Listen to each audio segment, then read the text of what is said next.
Pensiun bisa melakukan aktivitas transaksi dan investasi di pasar modal sesuai dengan kebutuhan. Setiap pagi, notifikasi di ponsel itu kembali berbunyi, bukan satu, bukan dua.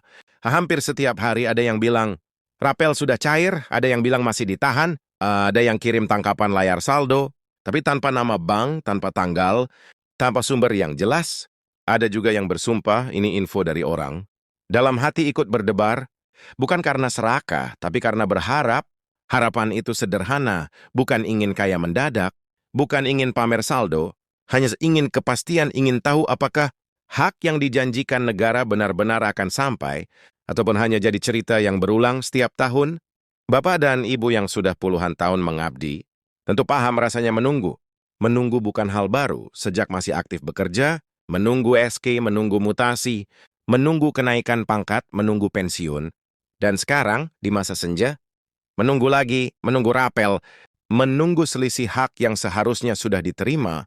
Yang membuat lelah bukan lamanya waktu, tapi ketidakpastian. Hari ini ada kabar A, besok dibantah, pagi katanya cair, sore katanya ditunda, besoknya muncul isu baru. Akhirnya yang tersisa cuma satu, perasaan capek berharap, tapi hari ini ceritanya berbeda.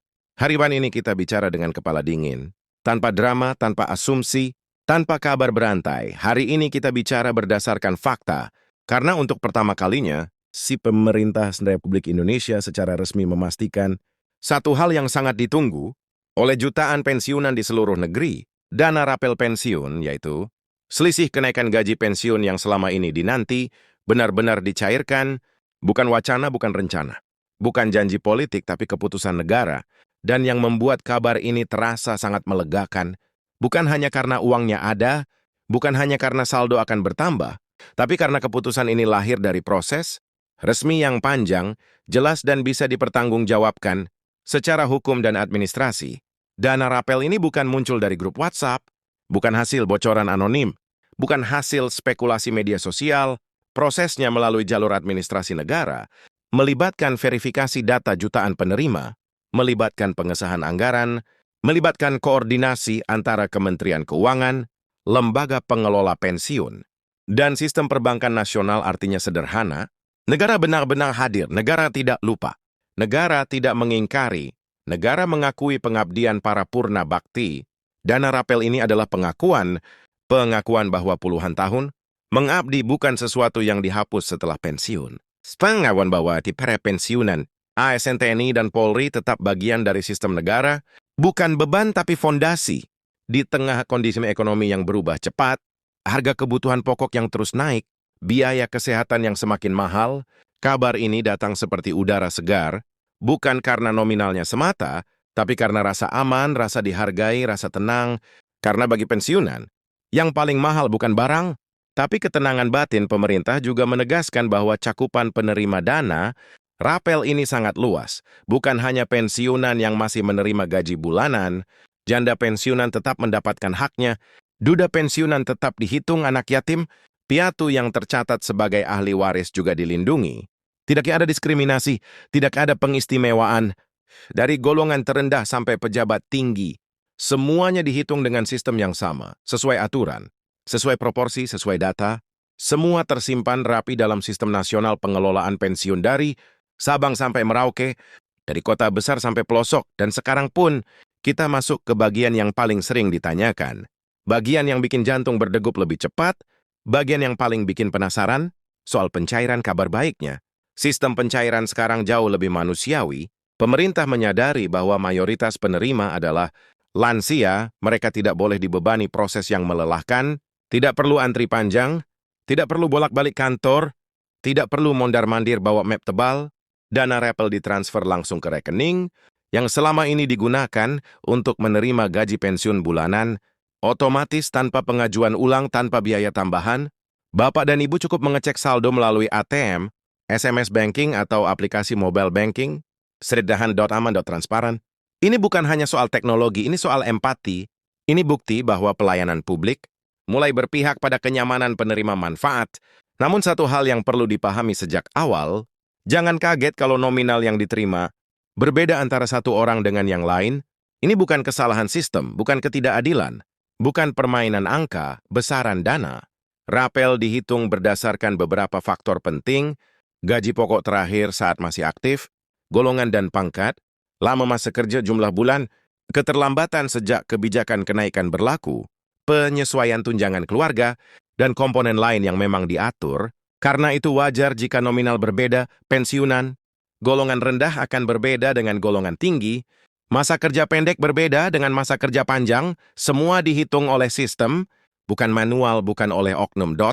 Risiko kesalahan sangat kecil. Bagi yang ingin melihat rincian, semua tersedia di aplikasi resmi lembaga pengelola. Tidak ada yang ditutup-tutupi, tapi ada satu hal penting yang sering dianggap sepele, padahal dampaknya besar. Bahkan bisa menunda pencairan otentikasi Dota, verifikasi diri. Ini wajib bukan untuk mempersulit, tapi untuk melindungi. Negara harus memastikan bahwa dana benar-benar diterima oleh orang yang berhak, akan disalahgunakan, bukan jatuh ke tangan yang salah. Otentikasi bisa dilakukan lewat pemindaian wajah, di aplikasi atau melalui bank mitra. Jika ada kendala teknis, jika belum dilakukan atau gagal, pencairan akan ditunda sementara. Bukan dibatalkan, hak tidak hilang. Karena itu keluarga atau pendamping sangat disarankan untuk membantu, terutama bagi pensiunan yang sudah lanjut usia, bukan untuk mengambil alih hak, tapi untuk memastikan proses berjalan lancar. Di tengah kabar baik ini, satu hal tidak boleh dilupakan, kewaspadaan. Setiap ada pencairan dana besar, penipu selalu muncul, modusnya beragam, mengaku petugas, mengaku bank, mengaku taspen atau asabri. Ingat baik-baik, tidak ada petugas resmi yang meminta PIN, tidak ada yang meminta OTP, tidak ada yang meminta transfer biaya. Kalau ada yang menghubungi dan meminta data sensitif, itu bukan bantuan, itu bahaya. Dana rapel ini ditunggu lama. Jangan sampai hilang dalam satu kelalaian. Gunakan dana ini dengan bijak. Prioritaskan kesehatan, kebutuhan pokok, dana cadangan. Ini bukan uang bonus, ini bukan rezeki dadakan. Ini hak bagi yang masih punya semangat usaha. Dana ini bisa jadi modal kecil, usaha rumahan, berkebun ternak, mengembangkan hobi, tapi tetap hati-hati. Jangan tergoda janji untung cepat. Di masa pensiun, menjaga aset jauh lebih penting daripada mengejar risiko dana. Rapal ini juga punya dampak besar secara nasional.